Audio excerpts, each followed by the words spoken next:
விஜய் பிரசாந்த் கிஷோரோட பேச்சுவார்த்தை போயிட்டு இருக்குது, எப்படி பார்க்குறீங்க? அதே போல் தைப்பூசத்துக்கு வாழ்த்துன்னு சொல்லியிருக்காரு. அதையும் தைப்பூசத்திற்கு வாழ்த்து சொல்லக்கூடிய அத்தனை பேருக்குமே எங்களுடைய பாராட்டுக்கள்.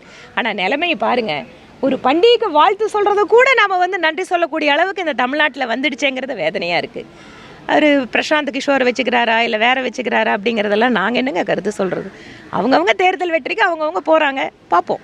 பழனி தைப்பூசத்தை ஃபங்க்ஷனில் பக்தர்கள் நிறைய பேர் மயக்கமாகி சூழல் சரியில்லாமல் இருக்காங்க. கிட்டத்தட்ட 2-3 லட்சம் பேர் மேலே நிற்கிறாங்க.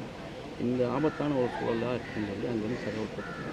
அதுவும் நீங்கள் சொல்லுங்கள். இல்லை, நிச்சயமாக பழனியினுடைய கோயில்களுக்கு லட்சக்கணக்கான பக்தர்கள் வருகிறார்கள். அங்கே சரியான ஏற்பாடு அப்படிங்கிறது செய்யப்பட வேண்டும்.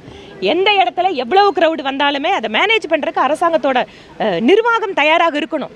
கும்பமேளாவில் கோடிக்கணக்கான மக்கள் வராங்க, கோடிக்கணக்கான மக்கள் ஒவ்வொரு நாளும் மேனேஜ் பண்ணுறாங்க. அதுதான் சொல்கிறேன், கவர்மெண்ட் இதில் எவ்வளவு சீரியஸாக இருக்காங்களோ அப்போ தான் நிர்வாகம் அதை புரிஞ்சுக்குவாங்க. அரசாங்கமே அதை நடத்துகிற அரசியல் கட்சியே அதை வேறு மாதிரி அவமானப்படுத்தும் போது, இழிவுபடுத்தும் போது அப்போ நிர்வாகத்துக்கு எப்படி அக்கறை இருக்கும்?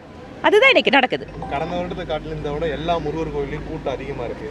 வரக்கூடிய காலத்தில் இன்னும் கூட பல மடங்கு அதிகமாகுங்க. அந்த கூட்டம் அதிகமாக இருக்குது, மக்களுக்கு பிரச்சனை அதிகமாகிடுச்சுன்னு சொல்லி போகிறாங்களா இல்லை எந்த மாதிரி போகிறாங்க? அதாவதுங்க, நம்ம கோயிலுக்கு போகிறோன்னு சொன்னால் பக்தியில் போகிறவங்க இருக்காங்க, பிரச்சனைக்கு போகிறவங்க இருப்பாங்க. நீங்கள் அதை எப்படி வகைப்படுத்துவீங்க? கட்சியை பார்த்து நிறைய பேர் பல்வேறு கட்சியை சார்ந்தவங்களும் நீங்க வேறீங்க. பாரதிய ஜனதா கட்சிக்காரங்களை விட கடவுள் இல்லைன்னு சொல்ற கட்சிக்காரங்க தான் அதிகமாக கோயிலுக்கு போய் கயிறு கட்டிட்டு இருக்கிறாங்க.